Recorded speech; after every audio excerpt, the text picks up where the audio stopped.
Media Sesión. Rafa Jiménez. Tiempo para el análisis que desarrollamos hasta la 1 de la tarde con la ayuda de Luis García, profesor de ICADE. Luis, bienvenido. Buenas tardes. Buenas tardes, Rafa. Hay mucho de lo que hablar, pero las efemérides siempre son un buen elemento introductorio. 3 años ya de guerra en Ucrania y todo lo que hay alrededor. Me ha llamado muchísimo la atención ese Consejo de Seguridad de Naciones Unidas aprobando una resolución propuesta por Estados Unidos que apela a un rápido fin al conflicto, que no nombra a Rusia como agresor y que elude incluso mencionar la retirada de las tropas rusas. Es un cambio de discurso tremendo, ¿no? A ver, es acojonante. Perdón, como un eufemismo para decir, es sorprendente. Sorprende cómo cuando vemos la historia en directo, pues si buceamos vemos los fenicios, en teoría, gracias a los fenicios tenemos el alfabeto.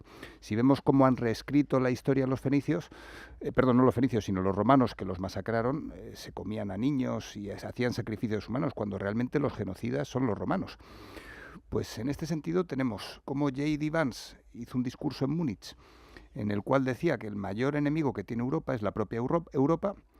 Al día siguiente de ese discurso, Macron convocó una reunión de emergencia en París, sentando a la mesa aquella foto que estuvimos comentando. No sé si lo comentamos la semana pasada o no, sí, pero todos tienen en la mente esa foto, como tienen en su momento la foto de la guerra, del inicio de la guerra ucraniana, en aquella mesa de 6 meses, Macron en un lado y Putin en otro. Recopilando, J.D. Vance dice Europa, el mayor enemigo es la propia Europa. Al día siguiente Macron convoca esa reunión y yo supongo que al día siguiente hay una llamada de Putin a su empleado Trump, diciéndole, que mira Europa cómo se está revolviendo. Y entonces Trump le responde a Putin, no te preocupes, está todo controlado.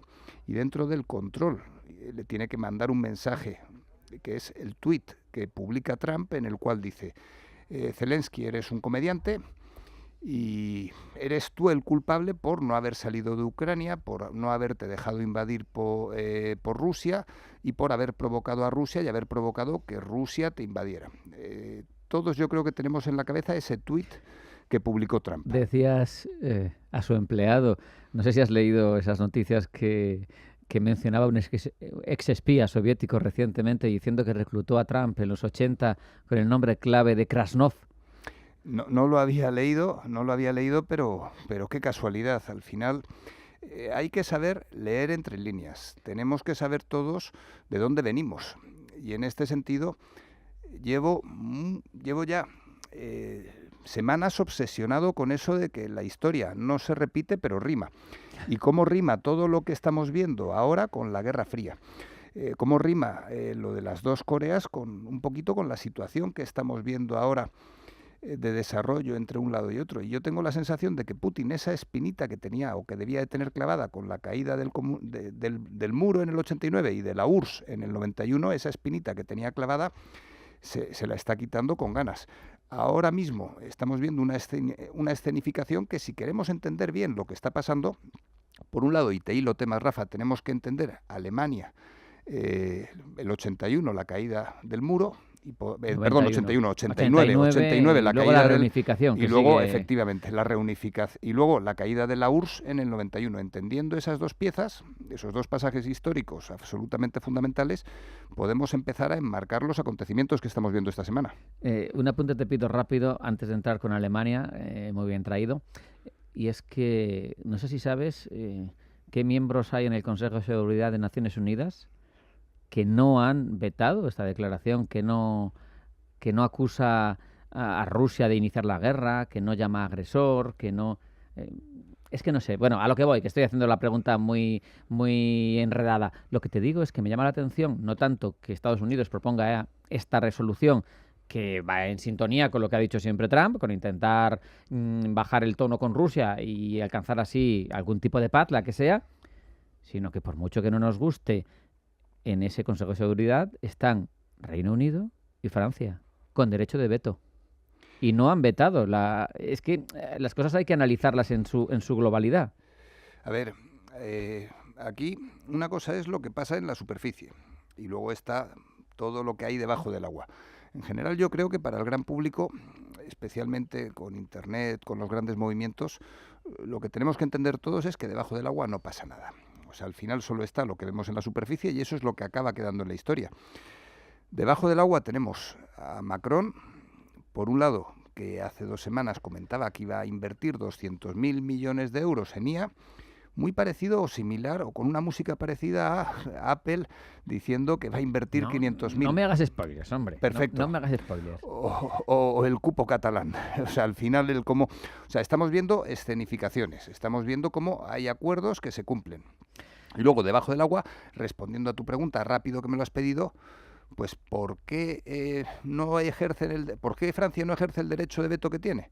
Pues porque en el fondo nos han retorcido el brazo, tenemos los aranceles, tenemos la difícil situación económica, nos han retorcido el brazo y una cosa es lo que tú haces de cara a tu electorado y otra cosa es la realidad, que si te retuercen el brazo, tú sabes que si te lo sigue retorciendo Estados Unidos te lo puede romper. Totalmente. Lo habías hilado todo con las elecciones en Alemania. Tenemos un candidato conservador de la CDU, que supongo que tendrá que hacer concesiones a la AfD porque ha conseguido un resultado histórico. Casi un 21% de los apoyos, es decir, 1 de cada 5 alemanes, por lo menos de ese 83% de alemanes que han votado, está a favor de la AfD. Tenemos retos importantes para Friedrich Merz, la economía, la deuda, la defensa, la inmigración. ¿Cómo lo ves? Pues, o sea, por un lado, si miramos el mapa de los resultados electorales, sorprende cómo los hijos e hijas del comunismo son los que más han votado mayoritariamente a la AfD. Es tremendo. Mira, mi hijo vive en Leipzig. Es tremendo ver el mapa de Sajonia, sí, donde es todo color AfD, menos el distrito sur de Leipzig, donde viven los estudiantes y donde viven los que son algo más bohemios y similares, el distrito de universidades, que es SPD. Todo lo demás es azul AfD. Por un lado, eso debería de hacernos reflexionar a todos, a varios niveles.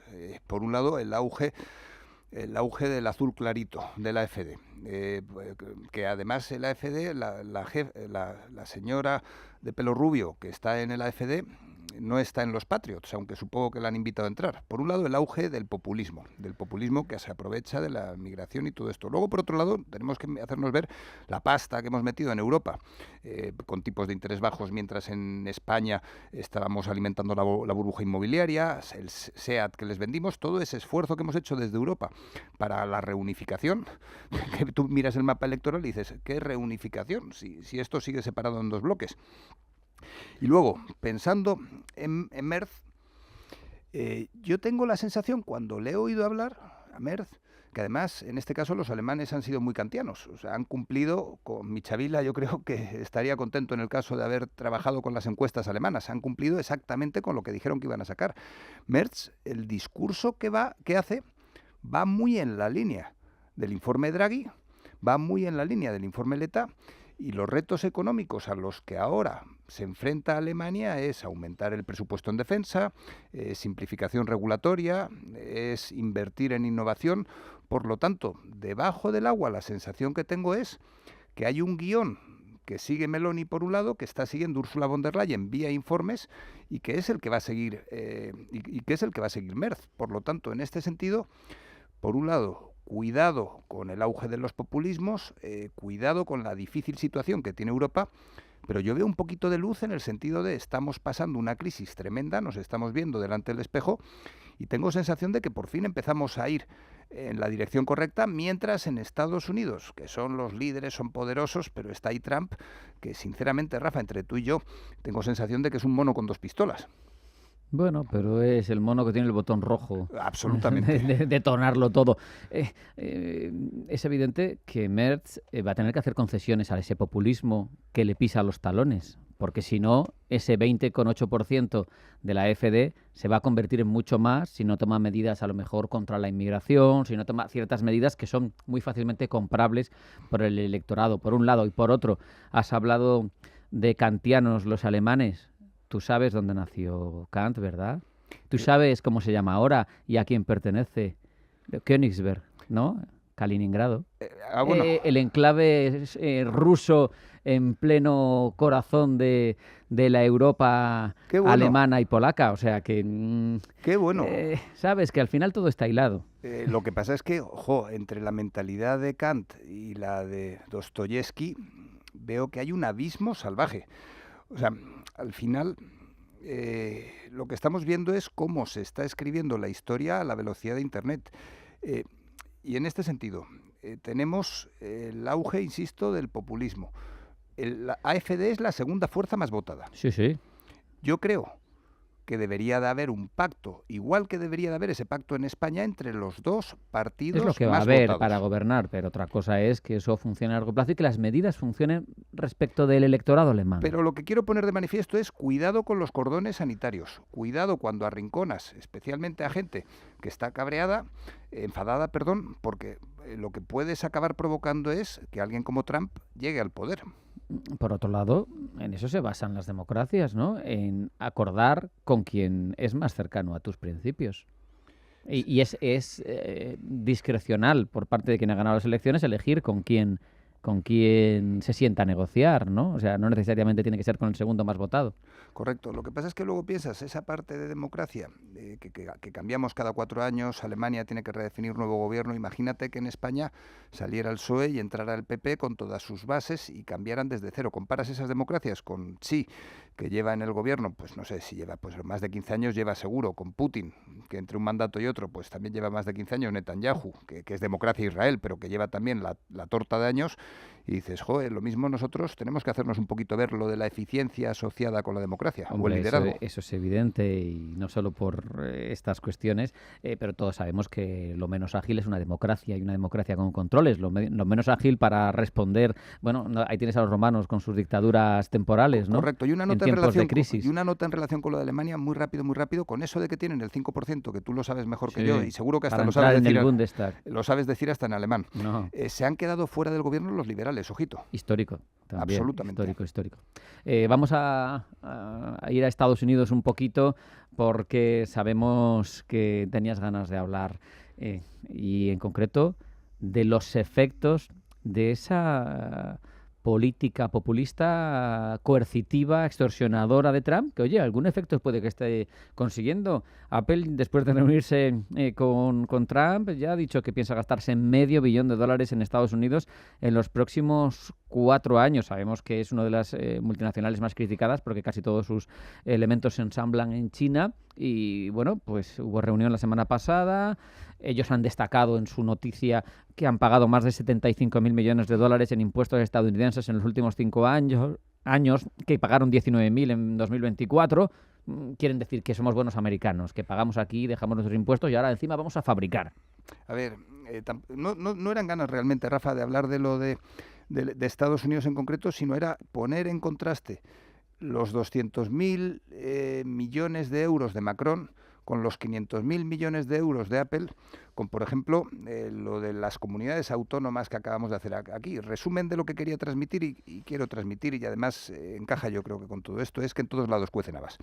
Que al final, por un lado, Trump sale elegido con el apoyo de Elon Musk, Microsoft todavía, Bill Gates se tiene que estar dando de cabezazos contra la pared por la animadversión pública que demostró contra Elon Musk, y probablemente veamos, OpenAI tiene una relación con Microsoft estrecha. Claro, él soltó sus 10.000 kilitos para tener dentro de su navegador ChatGPT. Correcto, y en ese sentido anunció la semana después de salir elegido OpenAI junto con Trump, metiéndole un poquito el dedo en el ojo a Trump, a Elon Musk, un poquito, los 500.000 millones de euros que querían invertir en CPDs y en infraestructura para IA, que encaja perfectamente con el anuncio que ha hecho Apple.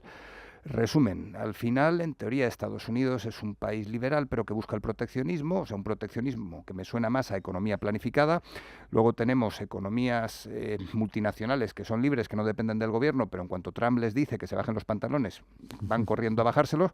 Por lo tanto, cada vez en clase, cuando hablo de Trump, veo una polarización y me lo meten en el mismo saco que Milei o que Bukele. Y yo personalmente me cuesta encontrar diferencias entre los grandes populismos, y estoy pensando en, por un lado, Pedro Sánchez, y por otro lado en el propio Trump. O sea, al final España y Estados Unidos son países desarrollados que tienen una administración pública con sus ineficiencias y estamos viendo cómo el gobierno populista al final acaba teniendo claras injerencias en empresas privadas. En Estados Unidos vemos perfectamente cómo desde el gobierno entran en Apple y en Europa estamos viendo también de forma clara esa injerencia. Por lo tanto, no veo tantas diferencias y luego, entre todo esto, pues de repente a Milei le dicen que retuitee el 14 de febrero un mensaje de una cripto, él retuitea y tenemos una tendencia a golpe titular de meter las criptos también en este mismo saco, cuando la realidad es que el entorno es muy complejo y hoy por hoy lo que vemos, por ejemplo, con los aranceles de Trump, no es política económica, sino es política más geopolítica. O sea, realmente da igual aranceles, sino son amenazas veladas para o me haces caso o te meto un par de guantazos. Nos queda un minuto. ¿Quieres España o terminamos con Estados Unidos? España, por acabar. Pues eso, guiño el independentismo, quita de 83.000 millones de deuda autonómica, es un 27% menos, pero al final es traspasar un pasivo de un sitio a otro. Se debía de todas maneras. Lo que pasa es que premia al mal gestor. Absolutamente. Por un lado es un desastre absoluto, estamos haciendo política, con la política económica que debería de ser realizada con técnicos, estamos haciendo un juego de trileros, pero la realidad es que este juego de trileros muy bien jugado por María Jesús Montero, porque le va a costar a las comunidades del PP que van a recibir también con donación de la deuda, les va a costar apoyar, o sea, no apoyar al PSOE. En este sentido, juegan un juego, insisto, de trileros. Está bien jugada la partida, pero es que están jugando con el pan de todos. Y a mí personalmente que jueguen con nuestra comida, Rafa, no me sienta bien. Es que tenemos récord histórico de cierre de año en deuda pública y no importa nada asumir por parte del Estado 83.000 millones más. Y desde el gobierno nos siguen tratando como si fuéramos tontos, diciéndonos que la deuda sobre PIB va bajando, cuando estamos en récord de recaudación y nadie gestiona. A mí me gusta pensar la motosierra de Milei. En España tenemos el blockchain y en lugar de una motosierra lo que necesitamos es un bisturí. Pero sinceramente necesitamos algo que corte, que gestione, que mida. Me hace gracia lo de la motosierra porque veía una noticia esta mañana de Elon Musk pidiendo y apelando a los, en general, así, a todos los funcionarios del sistema federal estadounidense que poniendo en ellos la carga de la prueba, que presenten una lista de logros y que si no, en 24 horas se van a la calle. Sí, lo que pasa, a ver, Elon Musk, yo no estoy de acuerdo con todo lo que está haciendo, pero sí que está removiendo el avispero por un lado y está consiguiendo información que si él fuera por un conducto normal tardaría años o puede que no la llegara a conseguir nunca. Al menos así está consiguiendo la información de forma rápida. Que manden correos, se lo mete a GPT, no a GPT, se lo meterá a Grok 3, o sea que aquí el anuncio de Grok 3... Y como no tiene filtros... Eso es, pues tira para adelante. Dirá a la calle. Bueno, con eso nos vamos a quedar porque no hay tiempo para mucho más. Luis Garbía, profesor de ICAE, un placer como siempre, muchas gracias. Un abrazo, hasta la próxima.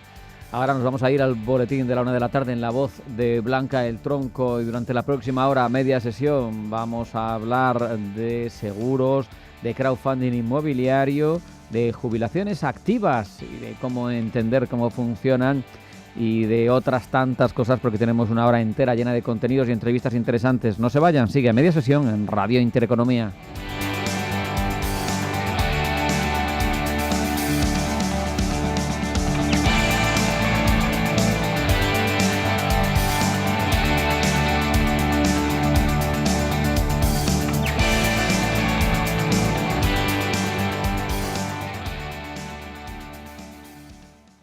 Radio Intereconomía, la radio de los negocios para estar bien informado. Eres lo que escuchas.